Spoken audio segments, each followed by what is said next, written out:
Camera action சொன்னோன்னு பார்த்தீங்கன்னா அப்படியே நாடி நரம்பெல்லாம் கட கட கட கடன்னு ஆடும், ஒரு கண்ணெல்லாம் தெரிக்கும். அவர்கிட்ட விசேஷ அம்சம் என்னென்னா, அவர் ஐயங்காரா பிறந்தவர், ஆனால் சென்னை பாஷை இருக்குது பார்த்தீங்களா, நார அடிச்சுடுவார். அவர் பேச்சில் அவ்வளவு கப்பு அடிக்கும்.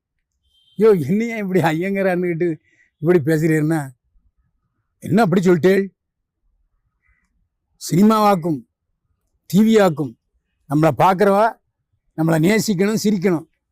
உங்களுக்கு என்ன, நீங்கள் சினிமா ஃபேன் வச்சுக்கிட்டே நீங்கள் பெருசாக வந்துடுவீங்க அப்படின்னு சொல்லுவார். அப்பேற்பட்ட ஒரு நல்ல மனிதர். ஒரு பாத்திரம் கொடுத்தா அந்த பாத்திரத்துக்கு இவரை விட்டு ஆள் இல்லைங்கிற மாதிரி செய்கிறவங்க ஒருத்தர் மயில்சாமி, இன்னொருத்தர் சேஷு.